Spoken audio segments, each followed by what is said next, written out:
नमस्कार साथियों, मैं हूँ एसएन धाकड़ एग्रीकल्चर पॉइंट में आप सभी का स्वागत है। बहुत दिनों बाद समय मिला है। अभी सोयाबीन की हार्वेस्टिंग की मैंने। अब टमाटर की बात करते हैं। ये है मेरा प्लांट, आप देख ही रहे हैं। अभी की स्थिति काफ़ी बेहतर है। सभी अवस्थाएं इसमें देखने को मिल रही हैं। पक भी रहे हैं, कच्चे भी हैं और कुछ छोटे-छोटे टमाटर भी बन गए हैं, प्लस फुल अवस्था भी देखने को मिल रही हैं, क्योंकि मैंने इसमें एनपीके भी दे रखा है। समय-समय पर मैं फंगिसाइड और कीटनाशक जो है सभी जो है रस चूसक कीटों का मैं खात्मा के लिए मैंने समय-समय पर स्प्रे करता रहता हूँ। तो आप भी अपनी फसल में मॉनिटरिंग करें सबसे पहले और एक डायरी मेंटेन करें कि आपको कब स्प्रे किया आपने, फिर अगला स्प्रे कब करना है, कितने दिन की अवधि रखना है। लगभग बहुत सारे कहते हैं कि समय अवधि ज़्यादा रखना चाहिए। मैं ये नहीं मानता कि समय अवधि ज़्यादा होनी चाहिए।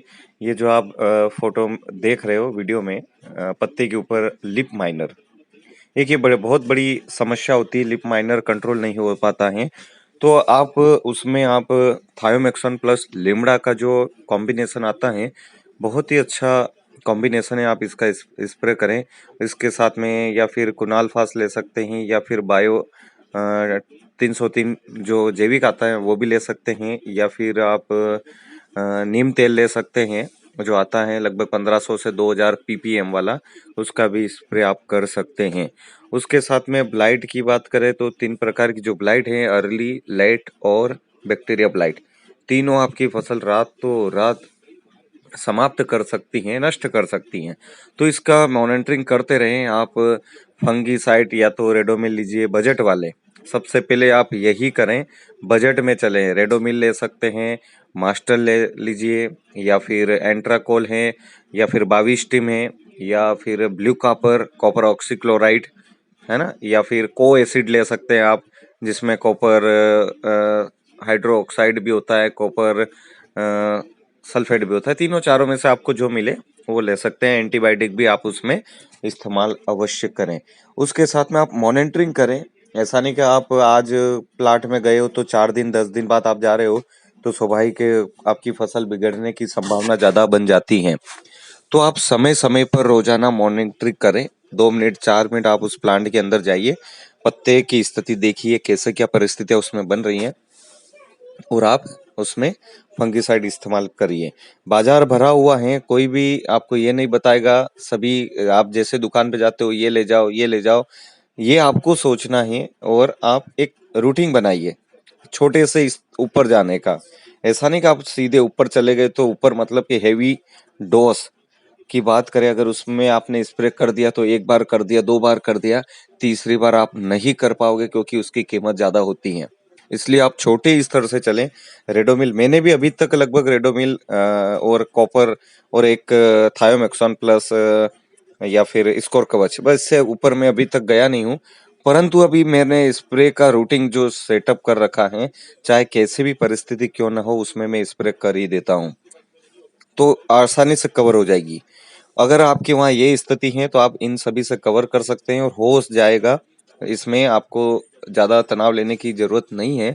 आज जैसे अगर थोड़ी बहुत भी आ रही है तो आज एक स्प्रे किया, कल फिर एक और दोबारा स्प्रे कर दीजिए, तो आपको रिजल्ट ऑटोमेटिक देखने को मिलेगा। अगर कहीं ज्यादा डिस्टर्ब हो रहा है तो आप कोस्टोडियो लीजिए, या फिर कवच स्कोर का आप कॉम्बिनेशन बहुत बेहतर इसका देखने को मिलता है, डेफेनाकोनाजोल, या फिर नेटिवो ले सकते हैं। और ऊपर आप जाना चाहते हो तो एक्रोबेट ले सकते हैं, एम स्टार टॉप ले सकते हैं, लूना ले सकते हैं। बहुत सारे टेक्निकल बाजार में उपलब्ध हैं। बजट आपके हिसाब से देखें और उसका इस्तेमाल आप करें, तो आपको बेनिफिट अवश्य मिलेगा और आपकी फसल सुरक्षित हो जाएगी। तो आप इस्तेमाल करते रहें। उसके बाद कई कई क्षेत्रों में देखने को मिल रहा है कि फल बड़े नहीं हो रहे हैं और पौधे सूखे सूखे रूखे रूखे ऐसे देखने को मिल रहा है, तो कभी नेमोटेड भी हो सकता है। तो आपके उसमें ट्राइकोडर्मा आप अवश्य जड़ में दीजिए। उसके साथ में आप एनपीके लीजिए। एनपीके में आप कौन सा भी लीजिए, 1261 हो गया, 0050 ले लिया, 1919, 1818, 05234 ले लिया, 2020 ले लिया, 1010, बहुत सारे बाजार में कॉम्बिनेशन वाले उपलब्ध हैं। तो अब इनको लेकर आपको क्या करना है, जैसे आज मान लिया कि 19-19 लिया आपने और उसको आपको कितनी जरूरत है आपके प्लांट के अनुसार देखें। आपके ने आधे बीघे, 1 बीघे, 2 बीघे, 1 हेक्टेयर या एकड़ जो भी आपने लगाया है, कितनी क्षमता उसकी है, आप उसके अनुसार आप ड्रिप में दीजिए। जैसे आज 19-19 दिया है तो रूटिंग बनाइए, 10 दिन बाद आप उससे अलग 052-34 दे सकते हैं या 18-18 दे सकते हैं, 10-10 दे सकते हैं। 10 दिन की गैप रखना आपको, उसके 10 दिन बाद आप फिर ऐसा इस्तेमाल करें। अभी आप फसल देख ही रहे हैं, हार्वेस्टिंग सारी चीजें मैं अभी माल बहुत कम निकाल रहा हूँ क्योंकि आने वाले समय में मार्केट अच्छा मिल सकता है, इसलिए अभी मैंने थोड़ा रुका हुआ हूँ। जो आप देख ही रहे हो पके हुए, ये स्थिति आप देख रहे हो जो आपके सामने है और इससे भी अच्छे हैं। ब्लाइट आई भी है तो वो कंट्रोल हो गई क्योंकि मैंने लगातार 2 दिन में 2 स्प्रे कर दिए। इस प्रकार से आप मॉनिटरिंग करते रहें और कहीं ज्यादा बुरी हालत अगर हो गई है ब्लाइट की रूप में, सुधार नहीं हो रहा तो आप उसमें खर्चा न करें। आपको उसमें किसी प्रकार की कोई दवाई लगभग लाभ नहीं देगी।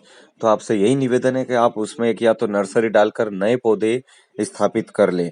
हाँ, कहीं अगर हो रहा है तो आप जेब्रेलिक एसिड लीजिए, उसका इस्तेमाल करें या स्प्रे करें, उससे फुटाव हो सकता है। बिल्डर ले सकते हैं, तत्काल पावर ले सकते हैं या फेंटा ले सकते हैं। ऐसे बहुत सारे एम्बिशन ले सकते हैं जिसमें एसिटिक अम्ल हैं, उनका स्प्रे आप करें तो आपको अच्छे कल्ले फुटाव की स्थिति बन सकती है। कुछ किसान भाई कह रहे कि फूल के लिए आप क्या स्प्रे करते हो, तो मैंने अभी तक फूल बढ़ाने के लिए कोई ऐसा टेक्निकल स्प्रे नहीं किया है। मैं बस यही है कि एनपीके आप दीजिए, ऑटोमेटिक पौधा ग्रोथ करेगा तो नई पत्तियां, नई डालियां, सारी चीजें विकसित होगी तो ऑटोमेटिक आपके फूल आ जाएंगे। और आप उस समय आप मेंटेन करते रहे और पानी हल्का हल्का दीजिए तो आपके फूल भी अच्छे से फलों में कन्वर्ट हो जाएंगे। तो इन सभी बातों का आप ध्यान रखें और चैनल को सब्सक्राइब अवश्य करें, अधिक से अधिक किसान साथियों को शेयर करें और उसका लाभ